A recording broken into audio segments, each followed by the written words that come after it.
The inputs to the planned stakeholder engagement process are the project charter, the project management plan, specifically the resource management plan, the communications management plan, and the risk management plan.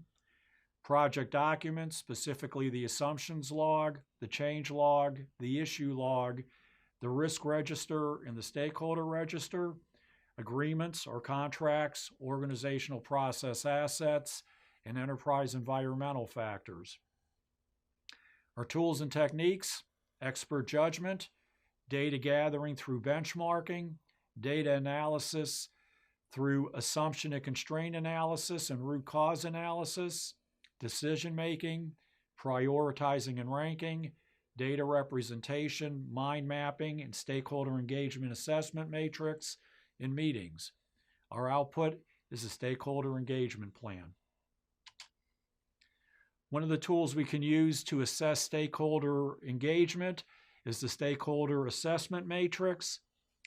As you can see on the left, we have the various stakeholders listed. Across the top, we have their particular attitude. Are they unaware? Are they resistant? Are they neutral? Are they supportive? Or are they leading? It's kind of a two-part model. The first thing we do is, as a team, we analyze the various stakeholders and we determine what their current mindset is.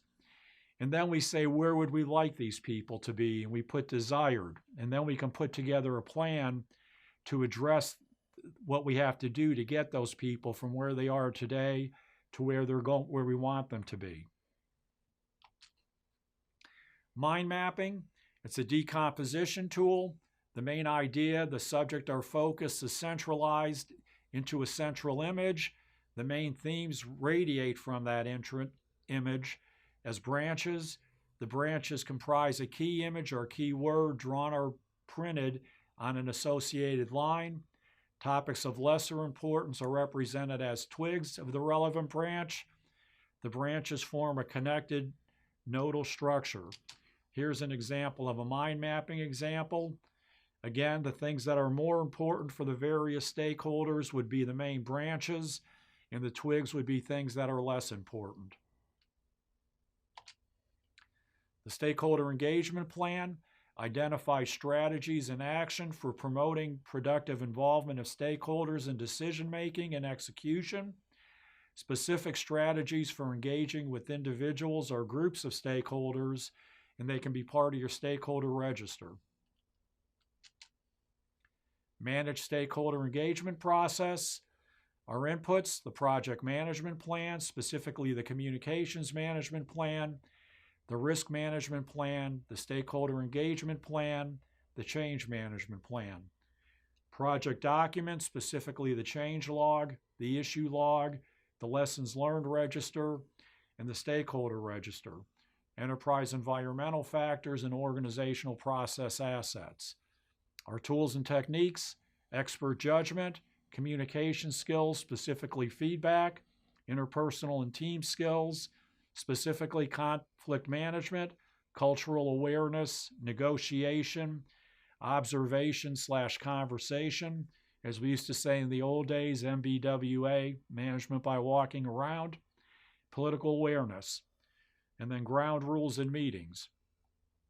Our outputs: change request, project management plan updates to the communications management plan and the stakeholder engagement plan, project document updates to the change log, the issues log, lessons learned register, and stakeholder register. The types of stakeholder engagement meetings that we would take part of would be decision making, issue resolution, lessons learned, and retrospectives. And a retrospective is the term they use for what I'd like to call a lessons learned meeting on steroids in adaptive/agile methodologies. Project kickoff, sprint planning, and status updates. So we really want to go out of our way to engage stakeholders in those types of meetings. The interpersonal skills that are relevant to stakeholder engagement: conflict management, cultural awareness, negotiation, observation, political awareness, And remember that the ground rules during your kickoff meeting set the tone for your team stakeholder interaction. Again, these slides, read them over a couple times, because what you're trying to do is have what we like to call a project management mindset when you're taking this exam. Monitor stakeholder engagement process, our inputs, the project management plan, specifically the resource management plan, the communications management plan, the stakeholder engagement plan. Project documents, the issue log, lessons learned register, project communications, the risk register, stakeholder register, our work performance data, our agreements, i.e. contracts, enterprise environmental factors, organizational process assets. Our tools and techniques, data analysis tools, alternative analysis, root cause analysis, stakeholder analysis, decision-making tools, multi-criteria decision analysis and voting, data representation through the stakeholder engagement assessment matrix, communication skills such as feedback, presentations, interpersonal team skills, active listening, cultural awareness, leadership, networking, political awareness, and meetings.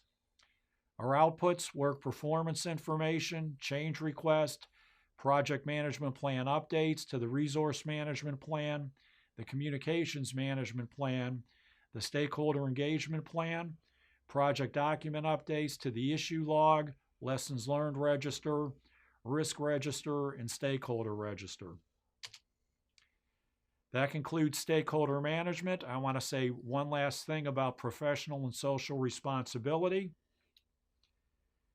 Remember, PMI looks at everything from the standpoint of ethics and professional conduct through 4 lenses: responsibility, fairness, respect, and honesty. Just remember what Mom told you. That concludes the coursework for the PMP prep. I wish you great success when you take the test, and I look forward to you being a fellow PMP.